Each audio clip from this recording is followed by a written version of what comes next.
안녕하세요, 홍센입니다. 앞으로 5년 한국의 미래 시나리오, 이 책 지난 내용에서 한국의 금융위기가 피할 수 없고 그것은 2019년에 시작될 것이다 고 했습니다. 암울한 내용이었죠. 그런데 다행한 소식이 있습니다. 미국의 중앙은행인 FED, 미 연준에서 2019년 3월 20일 올해 기준금리를 동결하겠다고 했습니다.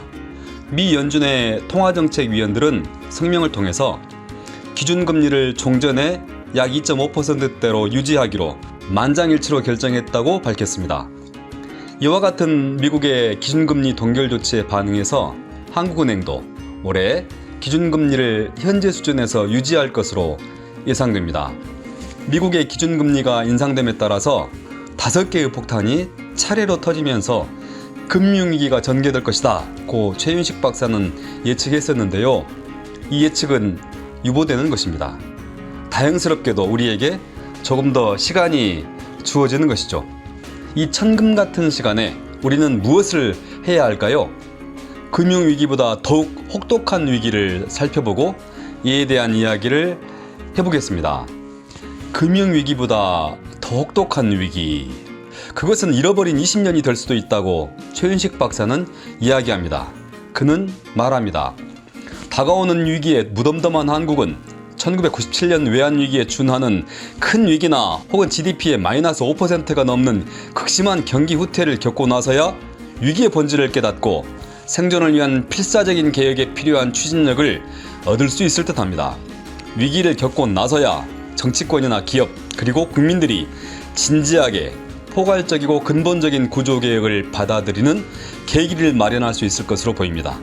그때까지 국민 스스로 살 길을 찾아야 합니다. 그 말입니다. 국민 스스로 살 길을 찾아야 한다.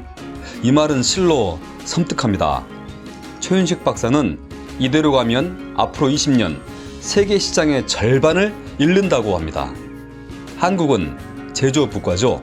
제조업이 한국 GDP의 39.8%, 약 40%를 차지합니다. 세계 평균은 30.5%이고 미국은 19.1%가 제조업 영역입니다. 일본은 27.5%, 독일은 28.1%, 프랑스는 18.3%, 영국은 21.1%, 우리와 비슷한 이탈리아는 23.9%가 제조업 분야입니다. 유일하게 중국이 45.3%로 우리보다 제조업 영역이 좀 크죠. 한국은 제조업 수출을 기반으로 기업이 성장했고 서비스업이 자라났죠. 가계와 기업, 국가가 이 제조업 위에 서 있습니다. 그런데 이 제조업의 세계 시장이 앞으로 20년 동안 절반으로 줄어든다니, 만일 이 예측이 옳다면 우리 한국의 잃어버린 20년은 필연일 것입니다. 머뭇거리면 글로벌 시장의 50에서 80%를 잃습니다. 고 최윤식 박사는 이야기합니다. 이것은 상상의 이야기가 아니죠. 바로 일본이 걸었던 길이었습니다. 일본 조선업이 한때 세계 시장에서 40%를 차지하며 부동의 1등이었습니다. 그런데 한국에 추월당했죠. 한때 15%까지 하락했다가 최근 20%대로 회복했습니다. 1996년 LCD 패널 분야에서 세계 시장의 91%까지 점유했던 것을 한국과 대만의 추격으로 2009년에는 5%까지 주저앉았습니다. 일본의 주력 제조업이 한국 등에 의해 추월됨으로써 잃어버린 시간을 갖게 된 거죠. 그런데 이제 한국에게 그 시간이 다가왔습니다. 한국 제조업의 주력은 전자, 자동차, 조선, 철강, 석유화학 등입니다. 조선산업에서 한국은 넛크래커가 되었습니다. 세계 시장 점유율 35에서 40%로 확고한 세계 1위였던 우리 한국이 2010년 상반기에 선박 수주량에서 중국에 1위 자리를 내주며 밀리기 시작했습니다.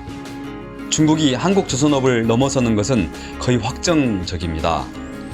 한국에 밀린 일본 조선업이 고부가가치 선박산업으로 세계 시장의 20%를 유지하고 있는데, 과연 한국이 그 고부가가치 영역에 추격을 할 수 있을까요?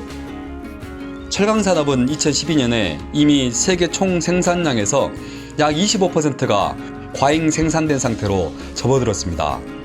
석유화학산업도 늪에 빠져들고 있습니다. 역시 중국의 추격이 거셉니다. 설상가상으로 미국이 천연가스의 6분의 1 정도에 불과한 셰일가스 등을 대규모로 채굴하면서 석유 산업의 패러다임을 바꿔가고 있습니다. 한국 자동차 산업도 2018년을 기점으로 밀리기 시작했습니다.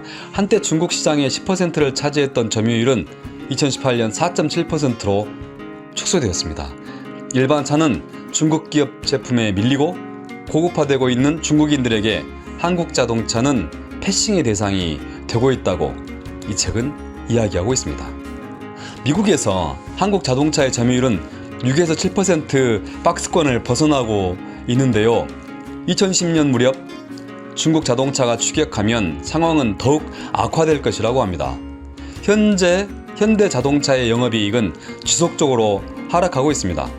자율주행차, 전기차로 상징되는 미래 자동차 시장에서도 한국 자동차는 미국, 유럽, 일본의 뒷자리에 있습니다. 현재 세계 1위를 유지하고 있는 것은 반도체 하나로 줄었는데 이마저도 중국이 선전포고를 한 상태입니다. 이 책은 말합니다. 일반적으로 1등이 무너지면 시장의 최소 절반은 후발주자에게 내어줘야 합니다. 라고 말이죠. 지금 한국의 주력 제조업은 중국, 인도 등에 의해 추월되고 있습니다. 마치 우리가 일본을 추월했듯이 말입니다. 그런데 우리는 아직 제조업 3단계의 유럽과 미국, 일본을 추격하고 있지 못합니다. 게다가 한국 완성자동차 노동자의 임금은 세계 최고입니다. 생산성은 낮은데 임금이 세계 최고이면 그 제품의 경쟁력은 불문가지이죠. 이 상황을 헤쳐가지 않으면 넛크래커가 아니라 G20 국가에서 탈락하는 일이 발생할 수도 있습니다. 제조업 3단계로 나아가야 합니다. 경공업 단순노동 기반의 제조 1단계, 중공업 숙련노동 기반의 제조 2단계에서 이제 세계 최고 수준의 기술력을 갖춘 제조 3단계로 나아가야 합니다. 한국은 기술력으로 성장해온 나라라고 이 책은 이야기합니다. 문제는 제도라고 합니다. 규제가 많을수록 기술 발전이 느려지고 생산성 향상 속도가 낮아진다는 것입니다. 노동 형태도 바꿔야 합니다. 제조 2단계에 맞게 짜여진 노동과 기업, 사회 제도를 전반적으로 혁신해야 하는데요. 정치의 역할이 참으로 중대한 시점입니다. 다른 길은 없습니다. 우리 모두 큰 관심으로 이 기로를 헤쳐갔으면 합니다. 고맙습니다. 홍센입니다.